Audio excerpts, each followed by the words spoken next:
Le lendemain du coupage de ressort, je suis allé à la casse chercher des jantes pour Monsieur Larbin, ici présent. Des fois le destin, hein, gros. Genre là je vois ça, tu vois, je me dis mais attends, elle est rabaissée cette pute. Bon, on voit pas trop ce qu'il y a, j'ai l'impression que c'est des combinés. Là ce qu'il y a dedans, gros. Des jambes, c'est ce que j'ai déjà à l'avant en plus. Bon bah des fois dans la vie t'as du pot, hein, franchement. Moi les anciens que j'avais, jamais j'ai vu l'étiquette comme ça quoi. Même les ressorts, il n'y a pas un pet de rouille. Enfin si, il y a un pet de rouille, mais 40 balles les deux. Qui dit mieux? Donc j'aurais dû prendre les avants, bien sûr je l'ai pas fait. J'ai pas filmé, hein, tu sais, monter des combinés, il y a une vis en bas, une vis en haut. On va pas en faire une thèse. J'ai remis les câbles de frein à main, évidemment. C'était des putains de Top Ran que j'ai reçus. Petit clips là, il y est pas. J'en ai retrouvé qu'un. Donc je le commanderai ou pas. Si tu as suivi mes autres vidéos, tu sais que pour la commande de l'embrayage ici, j'ai utilisé un câble Epitech. Donc c'est un câble comme ça que tu mets sur le pédalier d'origine de Golf 2. Il se prend ici sur une espèce de petite plaque que tu mets sur la boîte. Et tu as cette pièce là qui te permet d'actionner l'embrayage manuellement avec un câble. À l'époque j'avais fait ça parce que je trouvais pas les pièces de G60 ni de Passat 35i. Les mecs ils les vendaient une fortune et il n'y en avait pas à la casse. 2 jours après que j'ai reçu cette pièce là, j'ai trouvé ça à la casse. Donc j'avais tout mis dans un sac et je m'étais dit qu'un jour je le ferais. Donc on a le pédalier de Passat 35i. On a ici l'espèce de, comment tu peux appeler ça, une espèce de mètre cylindre qui se met sur la pédale d'embrayage.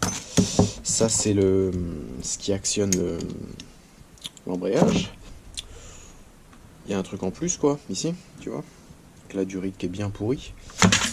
On a un booster avec la fameuse patte, on se pignole dessus.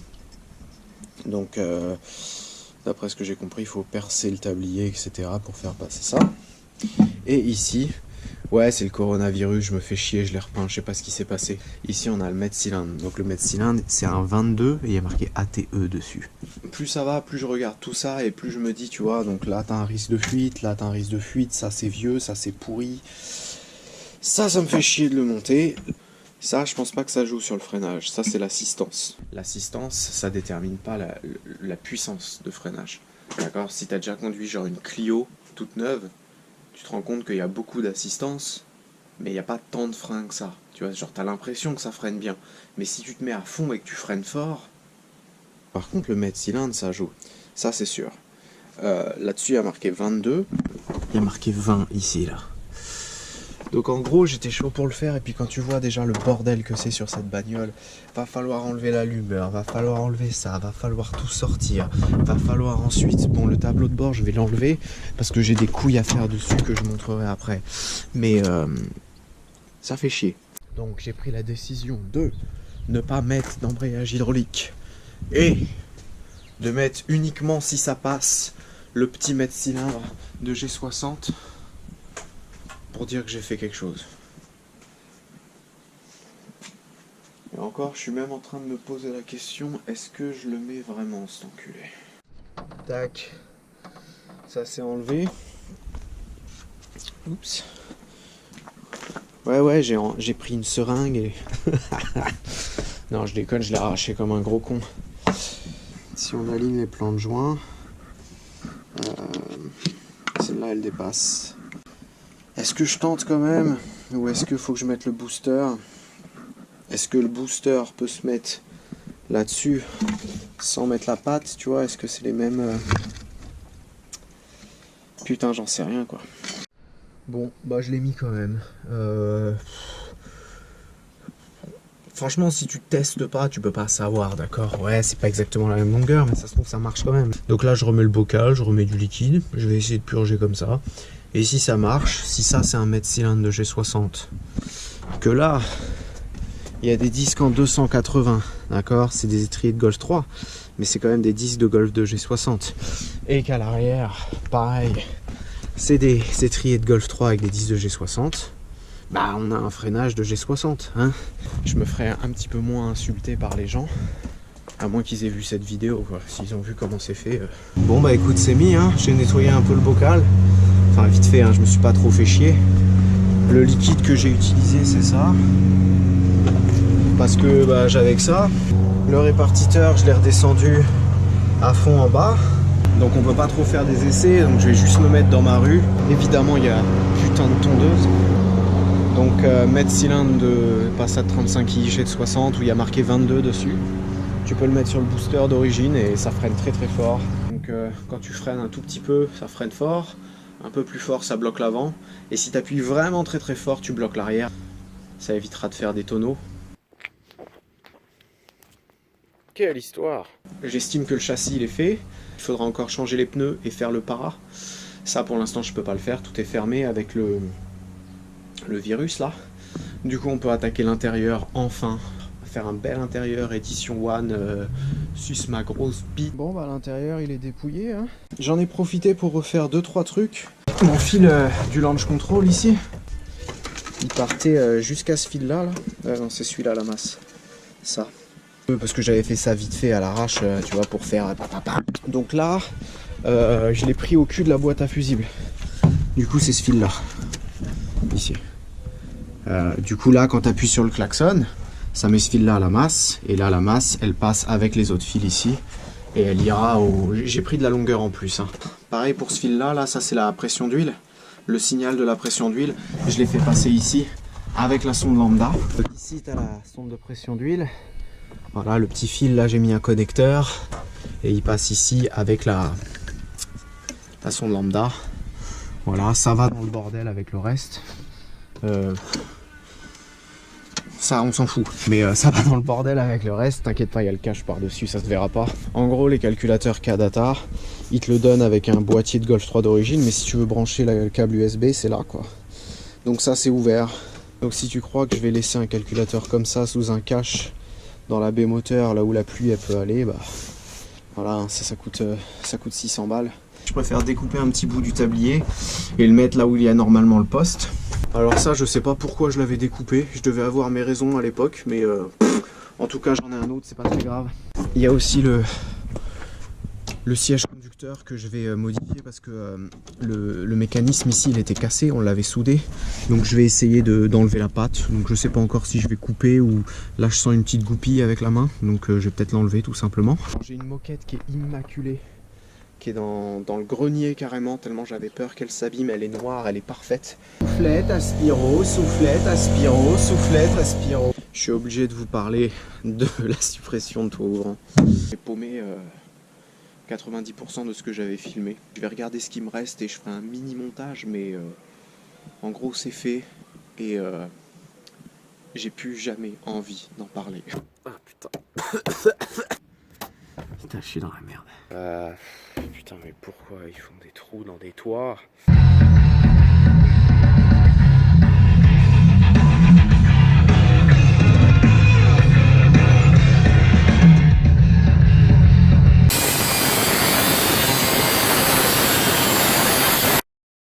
Ça me fait bander de mettre des moquettes neuves sur des bagnoles toutes pourries comme ça. Putain, comment c'est neuf! L'espèce de mousse qui est en dessous, ça fait environ 10 ans qu'elle est pourrie à peu près. Ça, t'inquiète, ça se verra pas. Et là, j'en ai trouvé que un gris, ça se verra pas non plus. Et de toute façon, j'ai fait pareil de l'autre côté. Quand tu fais de la merde, mais que tu fais pareil des deux côtés, tu peux débattre sur le fait que t'as fait exprès de le faire. Si tu fais que de la merde d'un côté, tout le monde va savoir que t'es un branleur. Pour pallier aux infiltrations d'eau, hein, donc là, ça va bien appuyer sur le joint. Ça, si ça fuit, c'est que, je sais pas, il y a quelqu'un qui a fait un trou avec une perceuse dedans. J'ai mis du flex tape dessus, là, donc c'est un espèce de scotch qui est archi épais. Ça passera jamais. Je crois que j'ai trouvé ça s'appelle genre VV Héritage ou un truc comme ça en Angleterre. Mais ils vendent encore l'espèce de revêtement comme ça qui a à l'intérieur des portes d'origine. Tac. Donc j'ai coupé ces 50 par 100. Si t'as pas de truc adhésif comme ça, tu peux te tirer une balle tout de suite, hein. Deuxième côté fait. Tu sais, pour retrouver les petits trous là, c'est un peu la merde. Mais voilà, bon là l'eau elle passera pas. Ça marche, enfin il y a tout qui est bon. Donc les panneaux de porte, il avait fallu que je les modifie. Déjà là, il n'y avait pas ce truc là, il y avait une enceinte découpée salement, du coup j'ai remis ça. Et j'ai dû percer ici, parce que moi c'était des vitres électriques sur l'édition One. Ça pète quand même plus avec les montants en noir que les trucs beige dégueulasses. Bon bah une fois de plus, ça s'est fait dans la douleur, hein. Donc il est bien dégueulasse. Mais donc c'est le ciel de toit d'édition One. Il était déjà tout pété de partout, hein. Donc pas mal de trucs, du coup il y a des petits il y a des petits trucs beige à droite à gauche, tu vois. Même le dernier truc qui est ici, je l'ai pas retrouvé, donc je l'ai remis comme ça. Bon voilà, je peux rien mettre, hein. Au-dessus il n'y a pas le renfort. Je vais pas faire la même erreur que les 18 fois d'avant. Donc je vais d'abord mettre le tableau de bord et ensuite les sièges. Donc la console que j'avais fait, t'es obligé de la défoncer complètement ici, parce que c'est une tringlerie de Golf 4 que j'ai. Et j'avais mis ce petit truc là. Ce truc là, je vais le virer. Donc ça, c'est les restes du toit ouvrant et c'est pile la bonne taille, quoi.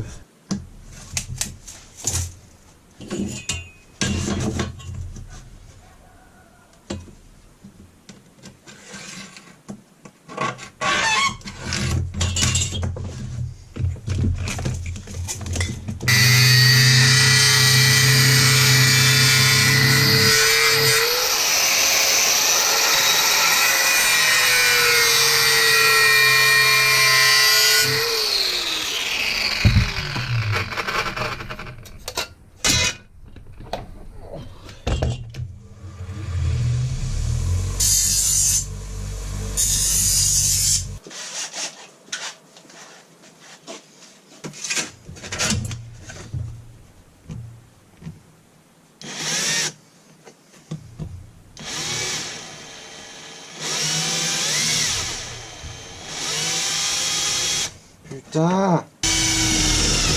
Voilà, tac. Bon. Peut-être que je pense à enlever cette merde.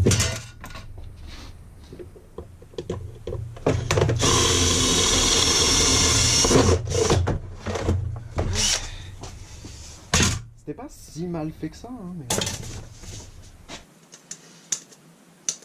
Putain, les vis auto-perforantes, mec, mais... Le jour où j'ai découvert ça, ma vie, elle a changé. Donc cette console, hein, vous m'en voulez pas de la péter, elle est déjà enculée de partout.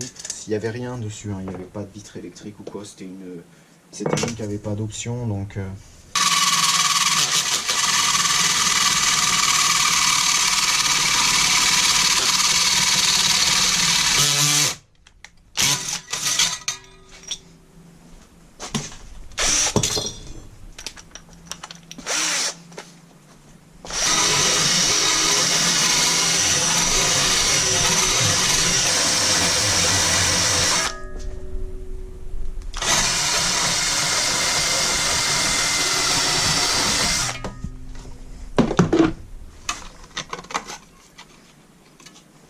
Ah mais putain, mais il est où le putain de forêt là?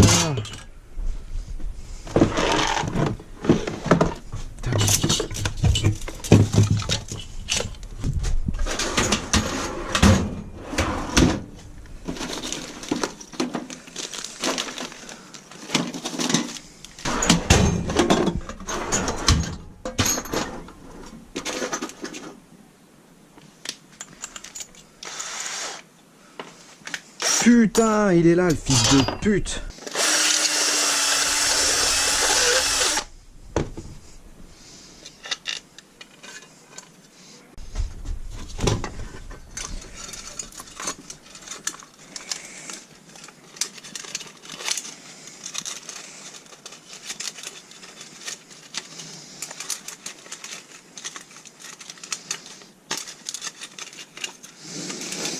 Allez!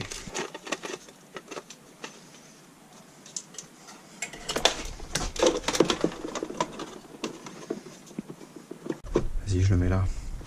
Je suis chaud là, ça y est, c'est parti, putain, je suis chaud. Oh, pardon.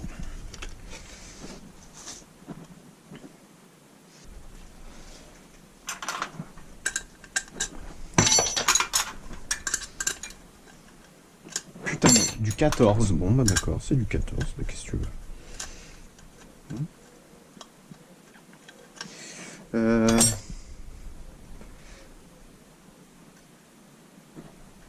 15. Non. Mais c'est quoi cette vis de merde? Merde.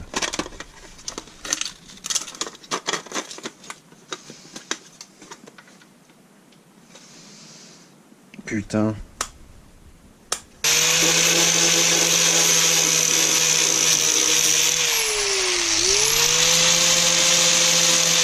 Putain, j'avais 4 vis et j'en ai retrouvé que une. Ah non, 2.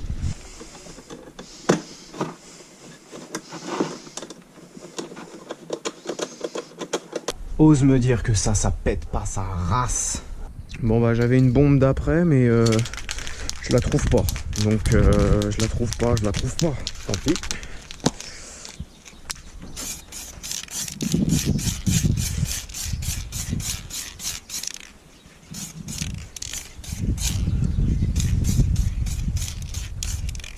On va faire 3-4 couches comme ça et ce sera nickel. Bon, ça se branche sur le truc de l'allume-cigare. Ça va au bouton qu'il y a là. Ça c'est tous les plus, ça c'est tous les moins. Ça c'est l'autre côté du bouton. Ok. Ça c'est le signal de la pression d'huile. Et derrière, bah, y a tout qui est branché comme ça quoi.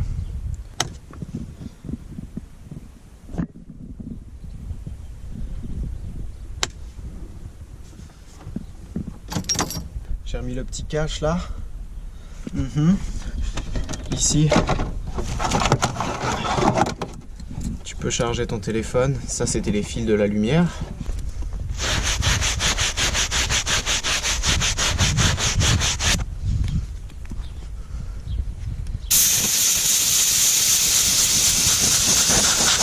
Bon bah autant le siège passager j'ai réussi à bien le ravoir tu vois. Mais putain le conducteur je sais pas ce qui s'est passé. Enfin si je sais ce qui s'est passé là-dessus mais ouais c'est un peu moins glorieux quoi. De toute façon j'ai passé plus de 10 minutes dessus.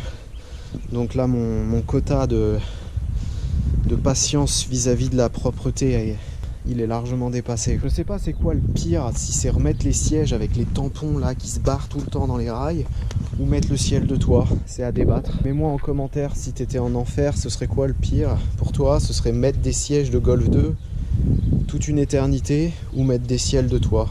Bon, bah je l'ai enlevé proprement, on pourra le remettre. Ouais non je déconne, j'ai foutu un coup de disqueuse dessus. Donc oui c'était des sièges édition One mais voilà comme tu vois là c'était déjà cassé, ressoudé. Il y a des trous de boulettes partout. Bon et ben écoute c'en est fini de l'intérieur. C'était une putain d'épreuve hein. Mais je suis archi content de... En fait je suis pas archi content du résultat, je suis archi content d'en avoir fini avec ces conneries là. Ouais ça je mets toujours des merdes dedans donc ça reste un peu pourri comme ça. Donc voilà ce que ça donne. J'ai pas remis ce cache là parce que au moins là si ça prend feu tu sais à peu près de quel fil t'as merdé quoi.